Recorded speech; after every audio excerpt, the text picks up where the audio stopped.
여러분 혹시 즐겨보시는 TV 프로그램 있으신가요?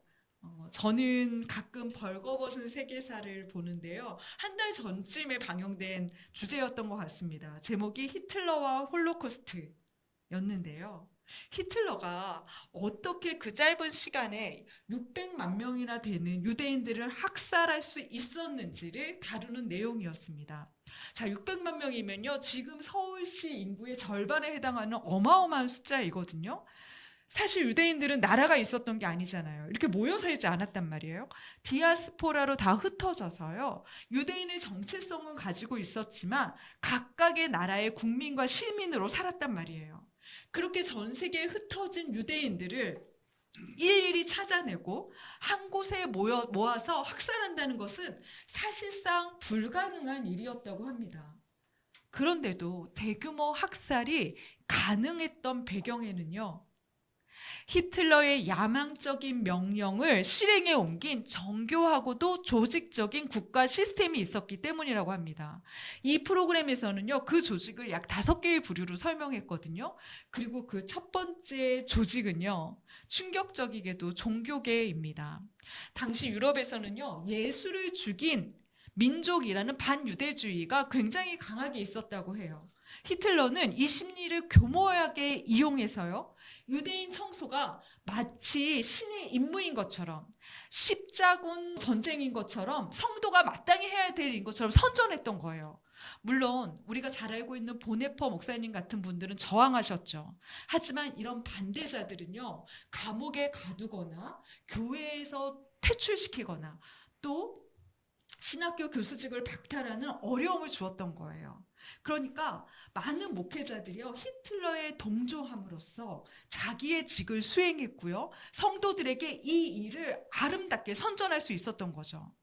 두 번째는 의사들이라고 합니다.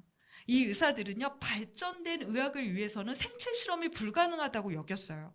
그래서 유대인 실험으로 우리는 더 나은 의료적 혜택을 누릴 수 있다, 이렇게 선전을 하면서요, 다수를 위해서 소수의 희생은 불가피하다라는 가치를 부여했다고 합니다. 세 번째는 유대인의 주거지를 일일이 파악하고 색출된 유대인을 다 등록하고 이들을 어느 장소로 모아야 가장 효과적인 수용시설이 될 수 있는지를 도운 독일의 행정 관료직들이라고 합니다. 네 번째는요, 유대인 혐오를 조장하는 교과서를 만든 교육가들이라고 해요. 교사들은요, 학교에서 유대인 모습을 아주 특징적인 모습으로 설명하면서요, 아이들에게 게임을 시켜요. 어떤 게임이냐면, 자, 이 사진 중에 유대인을 찾아봐 라는 수업을 진행하고요, 빨간 모자 소녀를 잡아 죽인 사람이 늑대가 아니라 유대인인 것처럼 동화를 읽어주었다고 해요. 그래서 모든 아이들이 아무 생각 없이 유대인 혐오가 당연한 것처럼 여기도록 만든 것이죠. 그리고 마지막 5번째 부류는요, 유대인 카포들이라고 합니다. 유대인들을 색출하는 방법, 유대인들을 학대하고 길들이는 방법, 유대인이 제일 싫어하는 방법을 같은 동족이니까 이들이 잘 알 수 있었잖아요. 그런 이들이 유대인을 잡아가는 방법을 히틀러에게 제공함으로써요, 유대인을 잘 길들일 수 있도록 도왔다고 해요. 자, 어떤가요? 히틀러라는 괴물이 탄생하는 데는 너무도 평범한 이들의 조력이 있었던 겁니다. 그런데 너무 놀랍지 않습니까? 이들은 그저 자신의 직장에서, 삶의 현장에서 열심히 일했던 거잖아요. 교육가들은 아이들을 열심히 가르치고요, 종교계는 정치 사상을 안고 통치자가 원하는 방식으로 설명한 거예요. 의사들은 열심히 연구했고요. 그런데 이들이 인류에서 가장 비극적인 홀로코스트를 탄생시키고 맙니다. 자, 그럼 우린 질문할 수 있잖아요. 왜 이들은 고민하지 않았을까? 왜 이들은 이게 정말 옳은 것인가? 라고 질문하지 않았을까?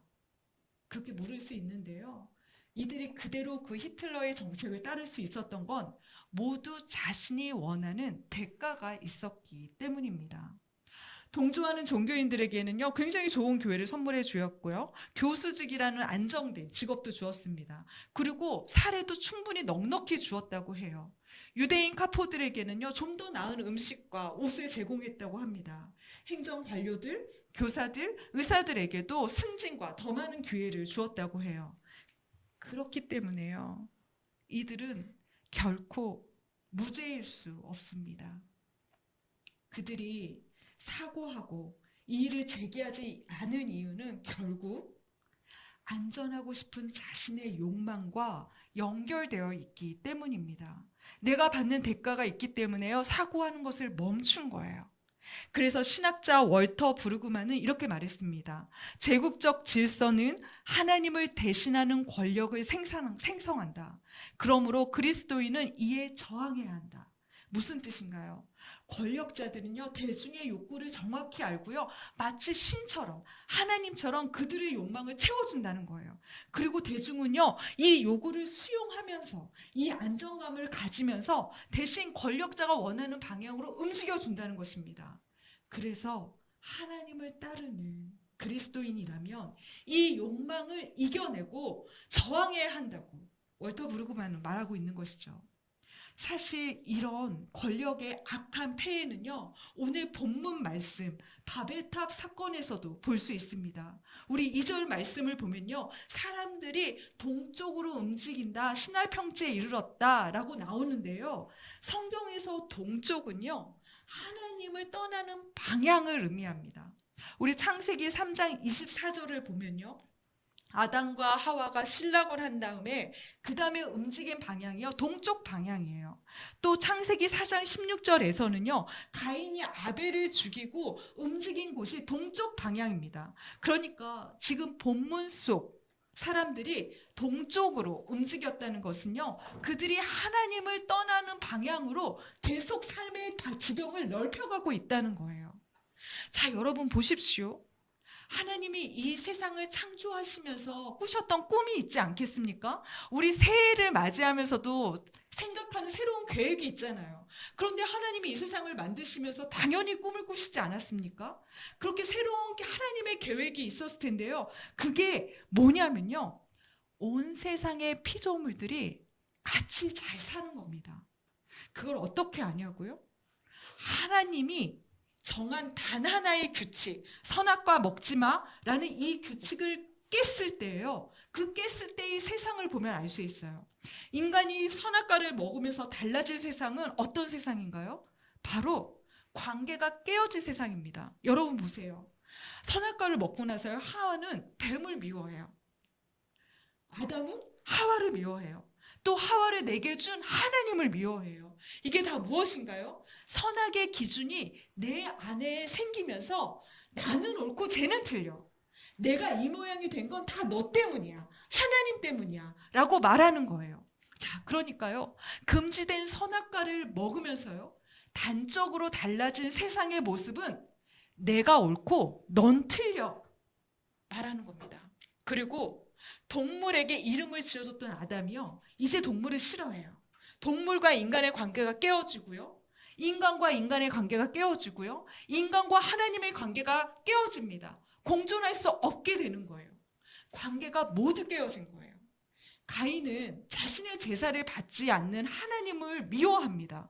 하나님이 내 제사를 왜 받지 않으시지? 내가 무언가 잘못한 게 아닐까? 자신을 돌아보는 게 아니고 내가 옳아요. 그래서 하나님께 저항합니다. 그러면서 하는 게 뭐예요? 하나님이 내 제사를 받지 않아서 하나님이 미워. 그리고 하나님이 내 제사를 받지 않은 건 아벨 때문이야 라고 아벨을 죽이죠. 내가 옳은 세상은요, 서로를 죽이는 세상입니다. 내가 옳은 세상은요, 공존이 어려운 세상이에요. 그래서 창세기 6장에 보면요, 하나님께서요, 이 공존이 어려워진 이 세상을 심판하시는 이야기가 나와요. 단 누구만 건지시죠? 노아 가족만을 건지시잖아요. 그 가족 하나를 남기시고요, 온 세상을 물로 심판하심으로 이 악을 멈추려고 하십니다.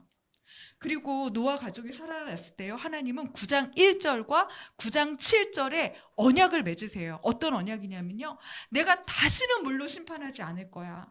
내가 인간이 원래 악하다는 걸 알았어.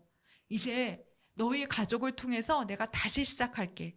너희는 생육하고 번성해라 라고 말하는 겁니다. 여러분, 이 말씀이 어디에서 나와요?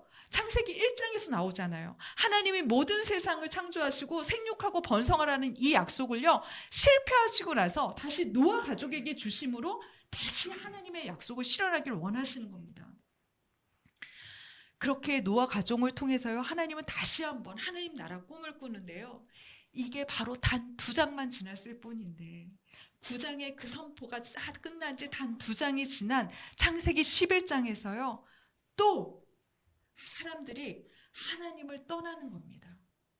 자, 그럼 하나님을 떠난 인간들이 도대체 어떤 일을 했을까요? 그 내용이 4절에 나오는데요. 우리 4절 말씀을 다 같이 한번 읽어보겠습니다. 시작.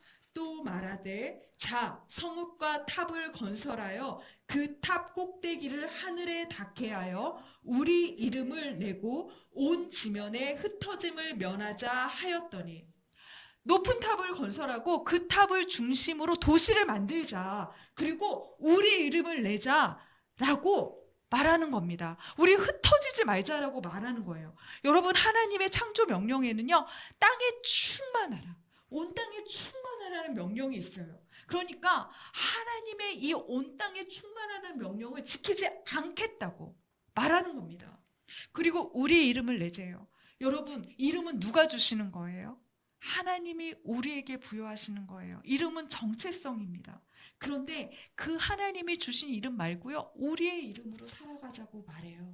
이 인간들이요, 흩어지지 말자, 우리가끼리 모여서 살자, 우리 스타일대로 원하는 땅을 만들어 보자, 그러면서 하나님의 땅이 아닌 우리의 땅으로, 하나님의 이름이 아닌 우리의 이름으로 이 도시를 건설하자라고 말하는 겁니다. 그게 바벨이에요. 그럼 이들은 왜 높은 탑을 세우고 똘똘 뭉쳐 흩어지지 말자고 하는 걸까요? 유대 랍비 미드라시 문헌에는요, 홍수 심판에 대한 기억, 그 트라우마 때문이었다라고 말합니다. 그러니까요, 하나님이 우리에게 홍수를 보내셔? 그럼 우리 높은 탑 위로 올라가면 되지. 하나님이 우리에게 물을 또 보내셔? 그러면 우리 모두 힘을 똘똘 뭉쳐서 방주를 만들자. 하나님의 심판이 우리의 삶을 흔들지 못하게 하자. 하나님의 심판이 우리에게 먹히지 않게 하자라는 의미였습니다.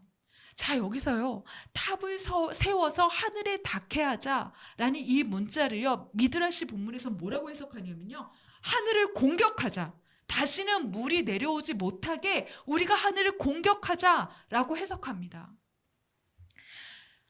인간을 심판하지 못하도록 하나님을 우리가 먼저 공격하자는 거예요. 그래서 독일 신학자인 데르하르트 폰 라드는요, 이 본문에 대해서 하나님의 심판을 회피하려는 문명화된 반역이라고 말합니다. 하나님이 우리에게 심판하면요, 우리가 그것을 먹히지 않게 반역하자는 게 바벨이라는 거예요. 이 세상의 나라가 하나님의 나라가 아니고 이 세상의 구조를 우리가 세워서 절대 다시는 하나님의 심판이 먹히지 않게 하자는 거예요. 그래서 신학자 월터 브루그만은요, 바벨탑은 하나님을 신뢰하지 못하는 인간의 두려움이라고 말합니다. 바벨은 안전을 스스로 확보하려는 인간의 시도이다. 그들은 하나님이 약속하신 미래를 신뢰하지 않고 스스로 자신들의 미래를 보장하려 한다. 여러분, 하나님은 이미 말씀하셨잖아요. 나 물로 심판하지 않을 거야. 나 다시는 너를 물로 심판하지 않을 거야. 그것을 믿지 못하는 인간들이 자신의 불안함 때문에 만든 도시가 바벨이라는 겁니다. 여러분, 근데 도대체 하나님의 심판은 무엇인가요? 우리를 죽이려는 하나님의 시도인가요? 우리는 뭐라고 말합니까? 하나님의 심판은 우리를 돌이키려는 은혜라고 말하잖아요.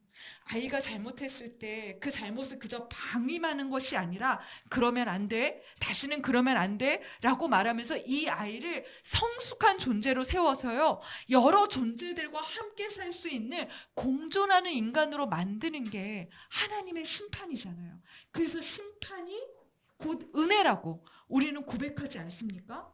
그런데요, 바벨의 인간들은 하나님의 심판을 받으려고 하지 않아요.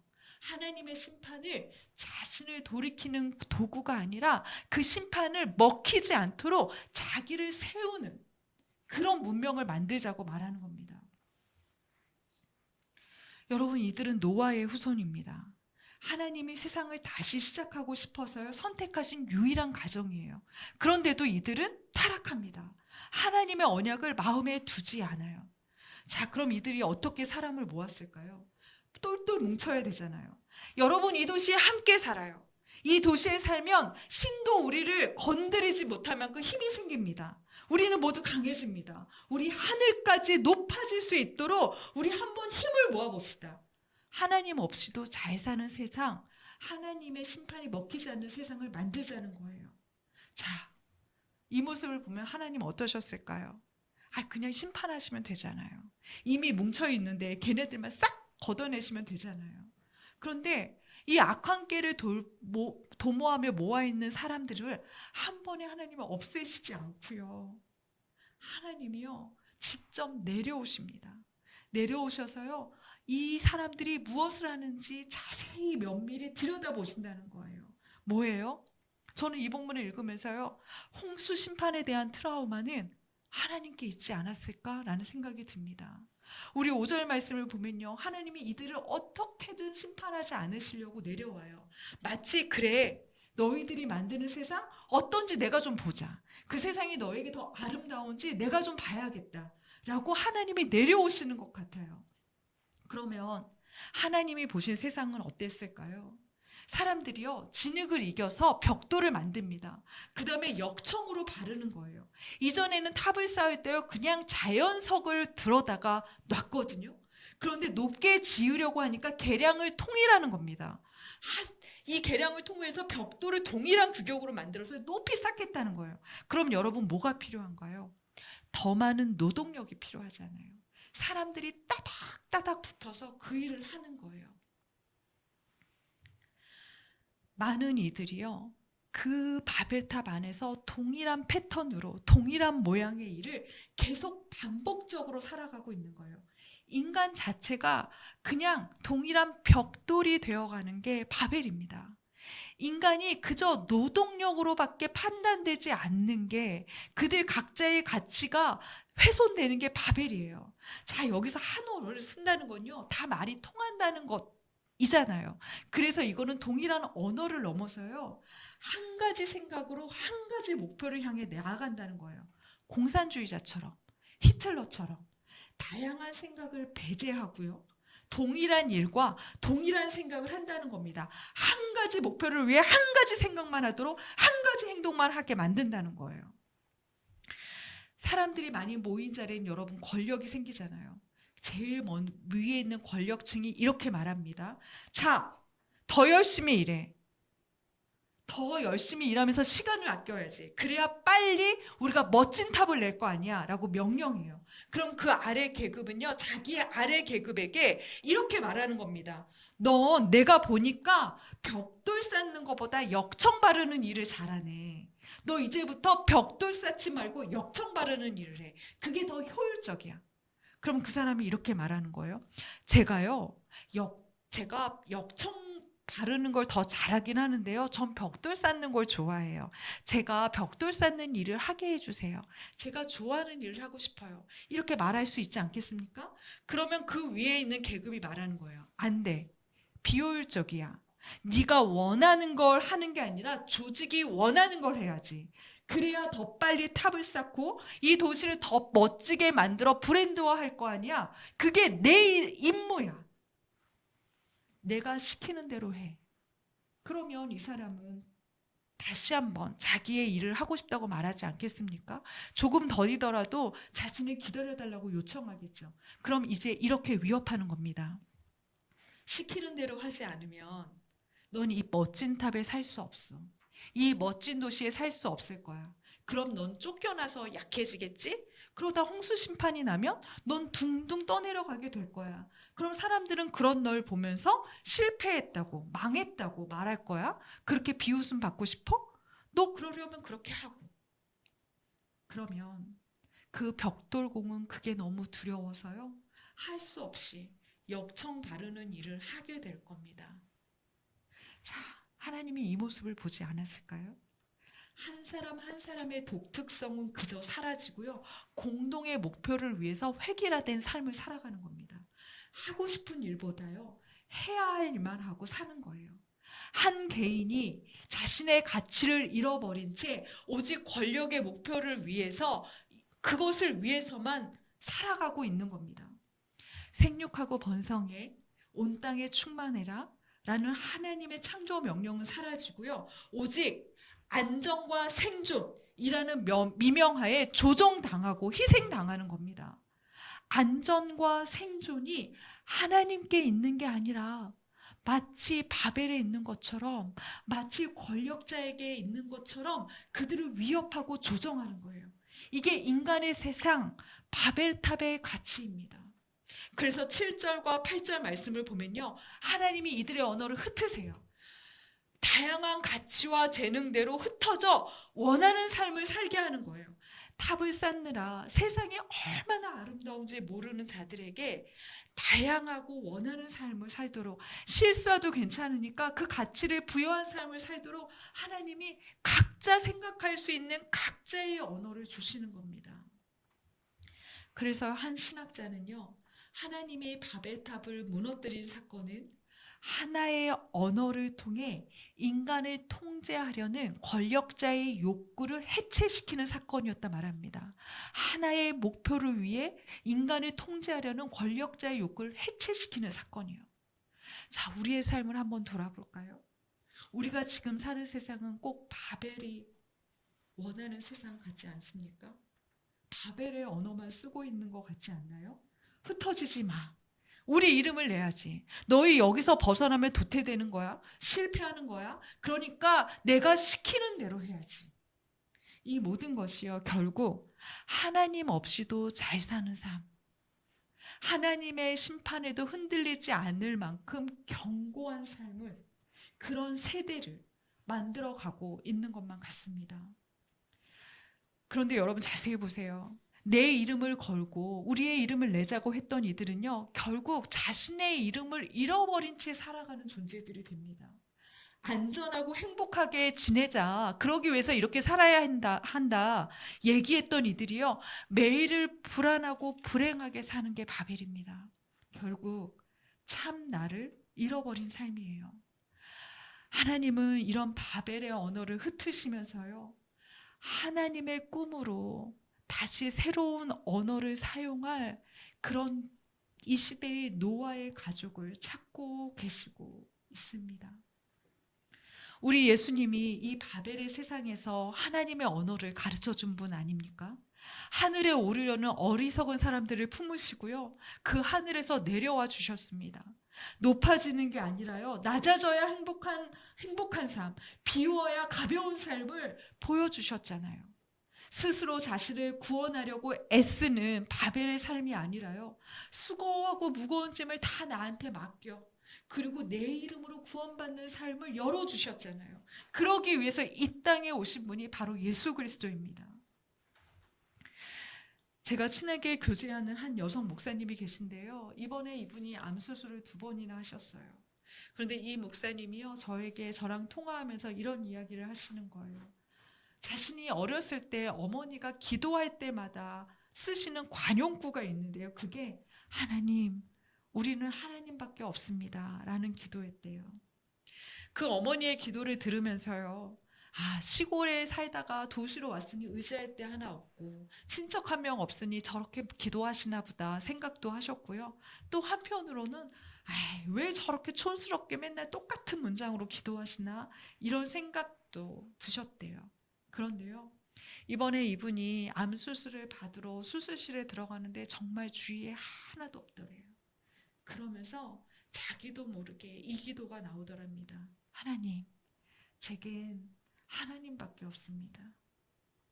꼭 치료해달라는 게 아니고요, 죽으나 사나 다 주님 되심을 압니다. 그런데요, 저는 하나님밖에 없어요 라는 기도를 하셨대요.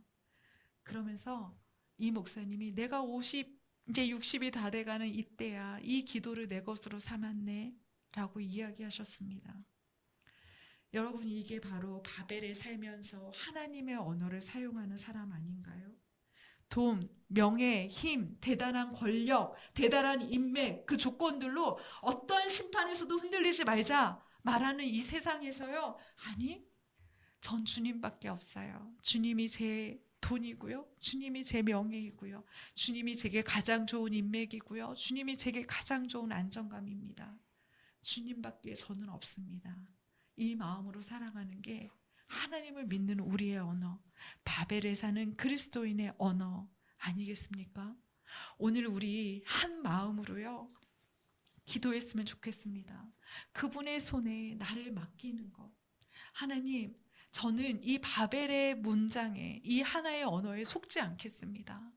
하나님이 저의 모든 것 되신다고 고백하는 삶이 되겠습니다. 이런 마음으로 우리 같이 찬양하고 기도했으면 좋겠습니다.